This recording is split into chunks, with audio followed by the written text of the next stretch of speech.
Mike Payton here with A to Z Sports Detroit. I'm with PFF lead draft analyst Trevor Sikkema. We're going to ask him some Lions questions, see what he thinks. We'll start off with this one. Okay. What do you think Brad Holmes should do in the first round with the 28th pick? He doesn't need to listen to me. He's built one of the best rosters in the NFL. But look, I think that dipping into this edge rusher class, this defensive line class overall, feels like the strength. It feels like the end of the first round, early parts of the second round. That's where you're really going to find a lot of value for these guys. You know, if a guy like Mike Green or a Donovan Ezraku, or maybe you love the Ohio State guys, like whoever it is, it feels like there's going to be a lot of value to get some potential starters there along the defensive line. I feel like that's going to be the sweet spot to get one of those guys. So I would lean towards the defensive line. Okay, now, we obviously know that Brad is unpredictable. Jahmyr Gibbs in the first round a few years ago, Jack Campbell as well. Right. What do you think Brad will do?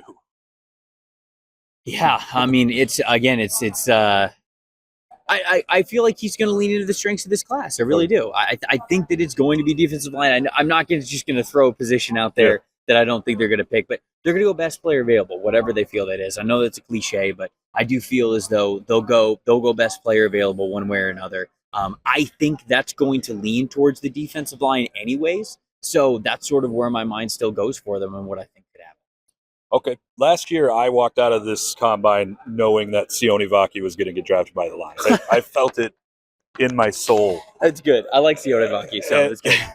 This year, I feel, after the week, talking with everybody, I feel that it's Pooh Paul. It's Chris Paul Jr. Do you have a quick little scouting report on him? Absolutely. Like, this is somebody who I think is sort of getting forgotten within this linebacker class. I mean, I think that he approaches the game at a very high level. I love the patience that he played with. I love what kind of a great run defender he was. And then he gives you that bonus movement skills. Coverage is always tough for linebackers because it sort of just depends on what teams are asking you to do, the roles that you have there. Some love you to be a little bit more of a coverage defender when it comes to the flat or keeping things in front of you. Others want you to be able to flip your hips and turn. So that kind of just depends on what's being asked of you on the defensive side of the ball. But I at least think he has the movement skills to be a good coverage linebacker. So you see that patience in run defense. You see that strength there. Obviously, he didn't get a ton of playing time when he was at Arkansas, but certainly at Ole Miss, he was a big-time difference maker. And he was one of the highest-graded linebackers that we had at PFF this past year all across the country. So I'm a big fan of his. I think he's a top 60 player. I don't know exactly where he's going to go in the draft, but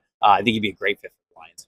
To me, he's almost like he could kind of play that Alex Anzalone role. He can blitz. He can get in, get through the hole. Now, we know this is probably not going to happen in the first round, but can you talk a little bit about the receiver class, kind of more so pointed towards like the X receivers outside of the first? Yeah.